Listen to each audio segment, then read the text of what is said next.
pour l'accueil. Je vois qu'il y a des enfants. Ouais, mais j'ai compris, tu es pas un nain, c'est pas la peine de 10 fois me dire je suis là. J'ai compris. C'est ton papa est à côté dans le coin là? Non, c'est très gênant. Non.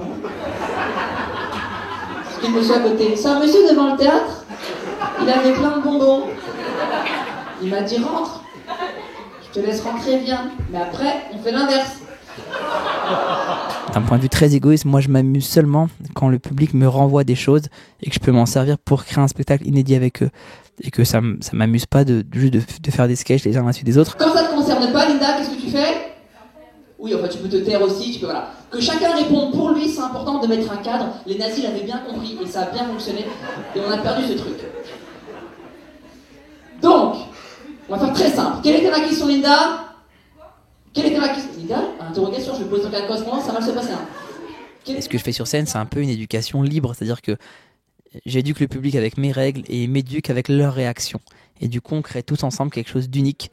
Et je fais partie de ces gens qui pensent que l'éducation est quelque chose qui peut être propre à chacun. Il n'y a pas de manière globale d'éduquer tout le monde. Et on s'éduque au quotidien les uns les autres. En fait, ce qui s'est passé, c'est qu'un matin, Jules César s'est réveillé. Il a dit, moi j'ai une idée, j'aimerais bien avoir un mois à mon nom. Mais t'as déjà une salade à ton nom?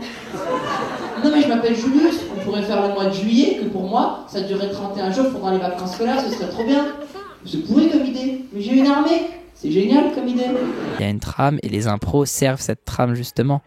Donc les deux se mélangent et ça fait une sorte de mosaïque, un patchwork humoristique. Ah, vous êtes choqués? Partez tout de suite, vaut mieux, vraiment. Non, vous allez passer une sale soirée sinon. Sachez où vous avez mis les pieds, c'est mieux, hein. C'est comme si tu vas dans un restaurant mexicain, tu fais c'est épicé. Bah ouais, connasse, c'est mexicain, bon. Ça va être épicé, sachez-le. Tu t'appelles comment? Ossam? T'as quel âge, Ossam? 14 ans. Et qu'est-ce que tu vas nous chanter, Ossam? Il est très mignon, Ossam. J'ai pas beaucoup de blagues pour les enfants. Dans 1 heure, t'es adulte, je pense, Ossam. Je vais te faire gagner 15-20 ans d'un coup.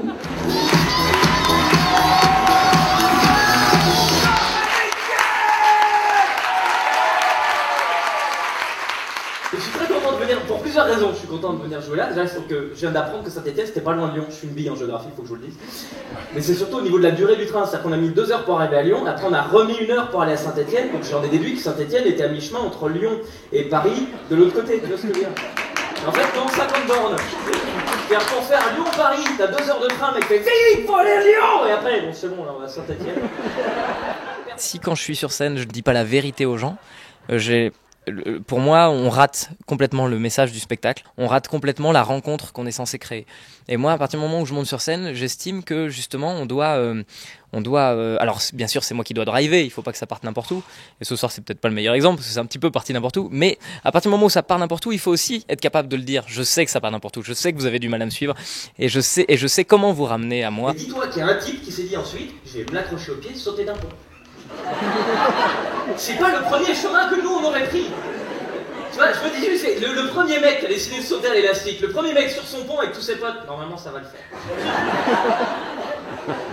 J'ai fait tous les calculs, là, a priori... Donc oui, il y a énormément d'improvisation. Il faut que la base soit très bonne et très ficelée, parce que au moment où je me dis, oh putain, là ça commence à aller loin, je sais que derrière, je sais comment ramener et comment tout de suite replacer les choses qui sont certaines dans mon spectacle et qui seront pas soumises à des improvisations, donc à du hasard.